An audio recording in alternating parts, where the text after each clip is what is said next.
Bank खाते में minimum balance रखने को लेकर दी बड़ी राहत, आरबीआई ने नए नियम किए गए लागू। RBI new rules. आज बहुत से लोगों के पास बैंक खाता है, जिससे वे बचत करने, ऑनलाइन खरीदने और अन्य कई फायदे ले सकते हैं। हर बैंक खाते में न्यूनतम बैलेंस होना चाहिए। भारतीय रिजर्व बैंक आरबीआई ने मिनिमम बैलेंस को लेकर नए नियम लागू किए हैं, जिससे खाता धारकों को बहुत राहत मिली है। मिनिमम बैलेंस नियमों के बारे में जानें। The Chaupal, RBI new rules. आज के डिजिटल युग में हर किसी का बैंक खाता है। लोग इन बैंक खातों से ही धन लेते हैं। आपको एक मिनिमम बैलेंस आरबीआई के नियमों के लिए न्यूनतम बैलेंस बैंक खाते में रखना होगा।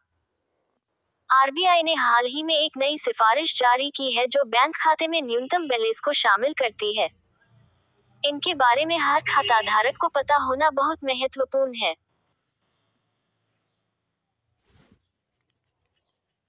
ग्राहकों पर ये दबाव नहीं रहेगा। भारतीय रिजर्व बैंक ने एक सर्कुलर जारी किया है, जिसके तहत कुछ बैंक खातों में न्यूनतम बैलेंस नहीं होने पर जुर्माना नहीं लगाया जाएगा। न्यूनतम बैलेंस नवीनतम नियमों के अनुसार होगा।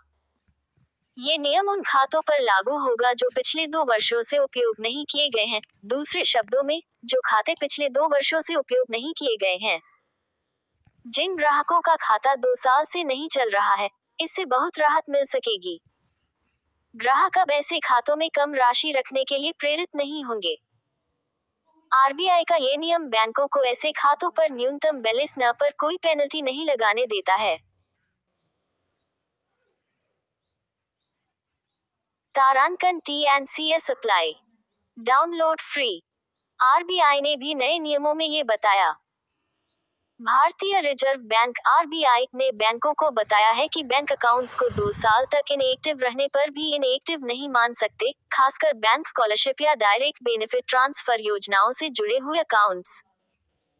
ये कार्रवाई ये सुनिश्चित करने के लिए की गई है कि अनक्लेम डिपॉजिट की संख्या कम हो और धन सही दावेदार तक पहुंचे। इसके तहत बैंकों को दावेदारों से संपर्क करने की जिम्मेदारी दी गई है, जैसे एसएमएस, मेल या लेटर के माध्यम से, ताकि किसी भी रकम को बिना सूचना के किसी सही दावेदार को नहीं दिया जाए।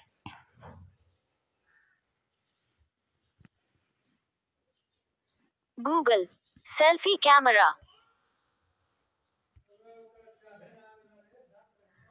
खाता को एक्टिव करना आसान हो गया। अब निष्क्रिय अकाउंट नियमों को दोबारा सक्रिय करना आसान हो गया है। यदि कोई बैंक धारक अपना निष्क्रिय अकाउंट फिर से सक्रिय करना चाहता है, तो उसे एक्टिवेशन चार्ज इनएक्टिव अकाउंट का भुगतान नहीं करना होगा।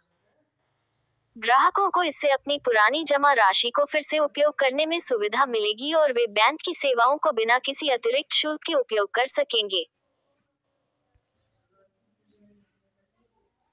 क्या अनक्लेम डिपॉजिट है?